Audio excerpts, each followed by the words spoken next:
Lipstick under my बुर्का सिर्फ एक film नहीं है बल्कि एक मिरर है जो कि इंडियन सोसाइटी को उसकी असली शक्ल दिखाता है।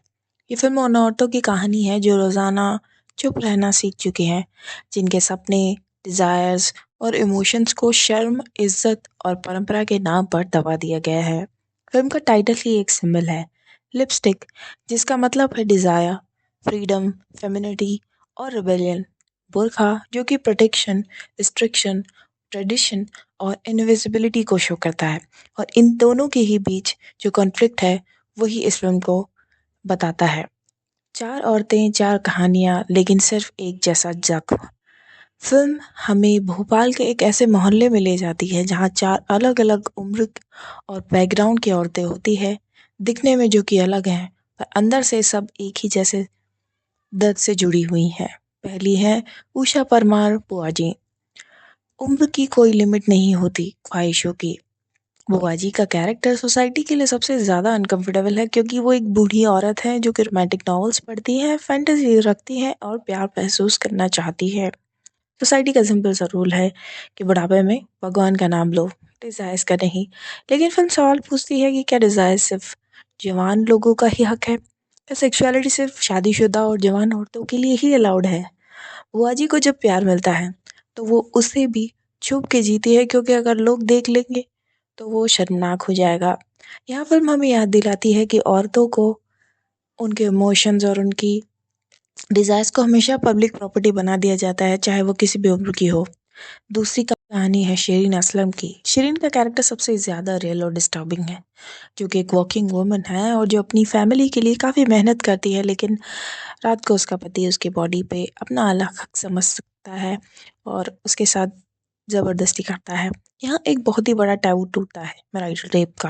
इंडियन सोसाइटी मानती है कि शादी मानती ही नहीं है कि शादी के बाद कंसेंट नाम की भी कोई चीज़ होती है। बीवी हो तो ये तुम्हारा फर्ज है। शिरीन चुप रहती है, रोती है, पर बोल नहीं पाती क्योंकि अगर बोलेगी तो लोग क्या कहेंगे, शादी टूट जाएगी और बच्चों का क्या होगा।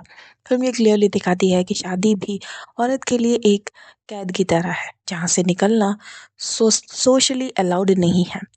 लीला जो कि दिखती तो मॉडर्न है, पर आज़ादी उसकी भी अधूरी है। लीला दिखने में बोल्ड है, कॉन्फिडेंट है, जीन्स पहनती है, सेल्फीज लेती है। सोसाइटी को लगता है कि ये लड़की तो काफ़ी मॉडर्न है, फ्री है। पर असली सच ये है, उसकी शादी भी ज़बरदस्ती फिक्स हो रही थी। उसके सपने, उसका प्यार, उसका करियर, सब कुछ कॉम्प्रोमाइज़ हो रहा था। लीला का कैरेक्टर ये प्रूव करता है कि मॉडर्न कपड़े पहनने से औरत मॉडर्न नहीं हो जाती जब तक उसके डिसीजंस उसके हाथ में नहीं हो। यह फिल्म एक और स्ट्रॉन्ग मैसेज देती है कि चॉइस सबसे बड़ी फ्रीडम है, चाहे बुर्का हो या जीन्स। अगर चॉइस नहीं तो दोनों ही केज है। रेहाना रेहाना सबसे छोटी है लेकिन सबसे ज़्यादा घुटती है। उसके पेरेंट्स काफ़ी स्ट्रिक्ट है, बुर्का पहनाते हैं, म्यूज़िक से रोकते हैं, नाचने से रोकते हैं।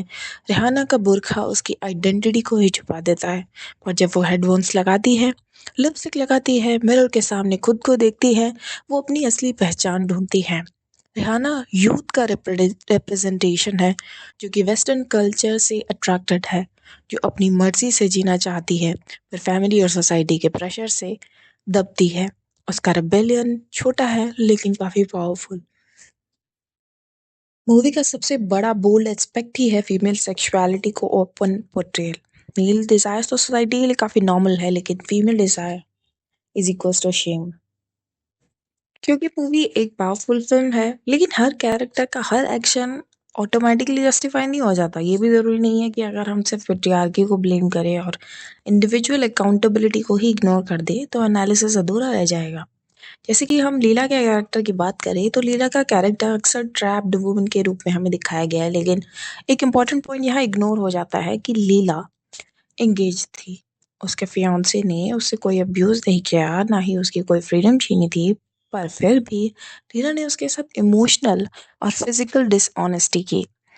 ये ये कहता है कि तो प्रेशर में थी इसलिए उसने चीटिंग की, तो ये जस्टिफाइड है, ये भी गलत होगा क्योंकि अगर लीला क्लियरली कह देती कि उसे शादी नहीं करनी है या फिर उसे और टाइम चाहिए या वो किसी और से प्यार करती है तो शायद वो एक ऑनेस्ट और एम्पावर्ड डिसीजन होता। तो चीटिंग को एम्पावरमेंट के नाम पे नॉर्मलाइज नहीं किया जा सकता, चाहे जेंडर कोई भी हो। सच सच होता है और झूठ झूठ है। जेंडर कोई भी हो, इससे कोई फ़र्क नहीं पड़ता।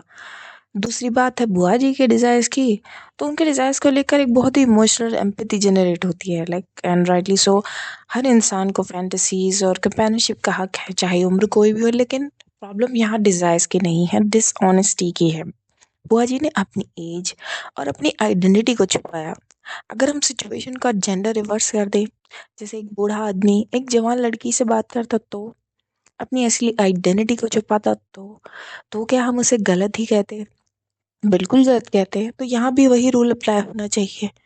झूठ झूठ होता है, चाहे औरत बोले या आदमी। एम्पैथी के साथ साथ हमें एथिकली भी देखना ज़रूरी है।